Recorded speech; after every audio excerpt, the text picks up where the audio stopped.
नमस्कार दोस्तों।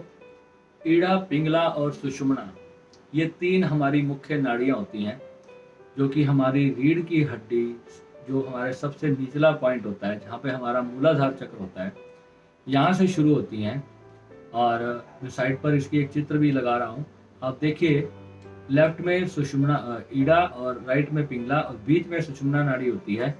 सुषुम्ना नाड़ी को कैसे एक्टिवेट करा जाता है और इसमें से अपने प्राण शक्ति को किस प्रकार ऊपर जो है परमात्मा की तरफ लेके जाया जाता है, और आज का जो वीडियो है हम इसी टॉपिक पे डिस्कस करेंगे।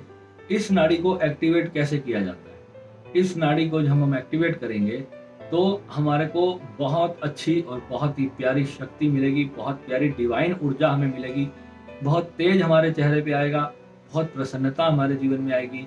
हर वक्त हम जो है एक शक्ति का संचार हमारे जीवन में रहेगा।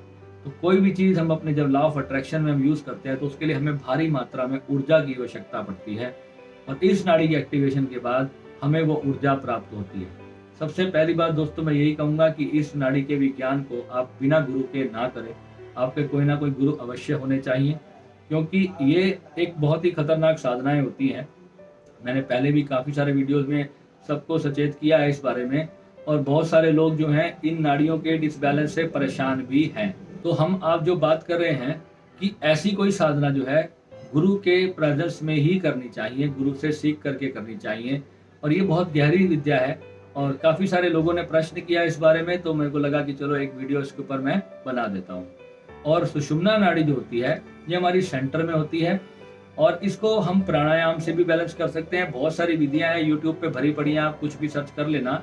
और इसके लिए एक तो कपालभाति प्राणायाम बहुत अच्छा होता है, 15 मिनट आप कपालभाति कर लें सुबह, और अनुलोम विलोम प्राणायाम बहुत ही अच्छा होता है, 15 मिनट आप वो भी कर सकते हैं।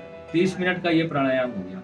अगर आप ये दोनों ना भी करें, मैं आपको मेन प्राणायाम इसका बता रहा हूँ जो सबसे यूजफुल है इस नाड़ी को एक्टिवेट करने के लिए।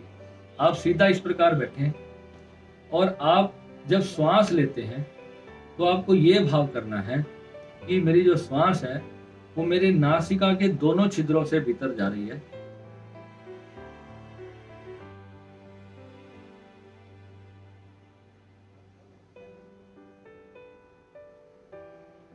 इस प्रकार से नासिका के दोनों छिद्रों से जो है श्वास आपके भीतर जा रही है, और वो बिल्कुल आपके ब्रेन से होते हुए, आपकी फिर विशुद्धि चक्र से होते हुए, अनाहत चक्र से मणिपुर, स्वादिष्टान, मूलाधार नीचे जा रही है, और फिर मूलाधार से ही वो श्वास आपकी बाहर रिलीज हो गई है, और बाहर रिलीज होने के बाद फिर मूलाधार से ही आप उसको वापस ग्रहण कर रहे हो और अपनी दोनों नासिका से फिर बाहर निकाल रहे हो। तो ये आपको अभ्यास दिन में कम से कम 25, 30, 50 बार आप करें, 5-5 मिनट करें। चलते फिरते उठते बैठते, आप गाड़ी चला रहे हैं, आप बाइक चला रहे हैं, आप अपने ऑफिस में बैठे हैं, कहीं भी आपको जरा सी मेंटल थकान फील होती है, जरा सा आपको स्ट्रेस आने लगे, आप तुरंत ये फॉर्मूला अपना लो। उसी टाइम 5 मिनट की ये ब्रीदिंग, आप देखना कि चमत्कार, क्या जादू होता है आपके जीवन के अंदर। सिर्फ 5 मिनट का ये अभ्यास आपको एहसास करा देगा कि कितनी शक्ति हमारे भीतर, इतनी बड़ी ऊर्जा का भंडार हमारे शरीर के भीतर छिपा है।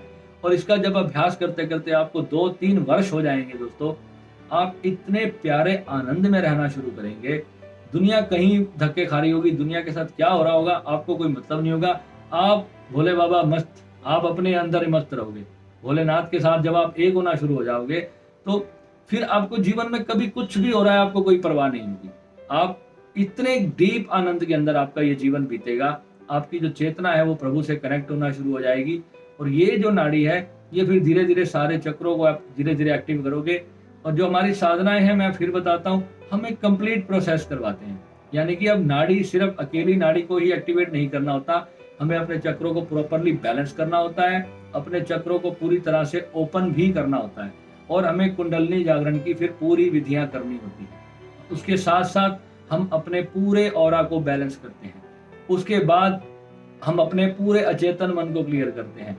ये सारे स्टेप होने के बाद फिर हम अपने जीवन में क्या चाहते हैं, हम उसके बीज उस खेती में बोते हैं। और उसके बाद जब अनंतनाद की अभ्यास शुरू होता है, वो सबसे अंतिम अभ्यास होना चाहिए, और लोग अमूमन क्या गलती करते हैं, सबसे पहले डायरेक्ट अनंतनाद की अभ्यास करते हैं। द साउंड ऑफ साइलेंस बहुत बड़ा भ्रम चलता है और इसके चक्कर में कितने लोग मेंटली परेशान हो चुके हैं, कितने लोग मेंटली डिप्रेस्ड हो चुके हैं, मैं आपको बता नहीं सकता। कोई भी मंत्र जाप जो है इस विधि के अंदर नहीं आता। इस पूरे प्रोसेस के अंदर मंत्र जाप का कहीं स्थान ही नहीं है। मेरे को ये समझ नहीं आती ये मंत्र जाप किस शास्त्र में लिखे हैं। गीता में तो नहीं लिखा है, ना ही शिव महापुराण में लिखा है, ना ही कहीं भागवत में लिखा है, ना ही कहीं वेदों में लिखा है। ना जाने कौन से मंत्र जाप किसने दिए हैं, आज तक समझ नहीं आई। इसको बनाने वाले लोग कौन थे। मंत्र जाप का विज्ञान ही नहीं मालूम है लोगों को कि मंत्र जाप क्यों किया जाता है। कौन से शास्त्रों से लोग उठाते हैं। जो वेदों के अंदर जो मंत्र दिए जाते हैं, आप उस मंत्रों का जब मतलब समझेंगे तब आपको उसके जाप की आवश्यकता नहीं पड़ेगी। आप उसको हिंदी में किसी संस्कृत के ज्ञाता टीचर से आप जाकर के समझिए कि वो मतलब क्या है। महामृत्युंजय मंत्र का आप हिंदी समझिए किसी संस्कृत के ज्ञाता से, तो वो आपको बताएगा कि ये क्या लिखा हुआ है एक्चुअली में। और हम वो नहीं कर रहे, उसका जाप कर रहे हैं। माला ले ली, ये जाला, वो माला, ये माला, वो माला, दुनिया भर की चीजें हम आडंबर हमने इतने इकट्ठे कर लिए हैं और ज्ञान के नाम पे जीरो हो रहे हैं। और यही वजह है जो आज हमारे जीवन में इतना कष्ट और इतनी परेशानी है।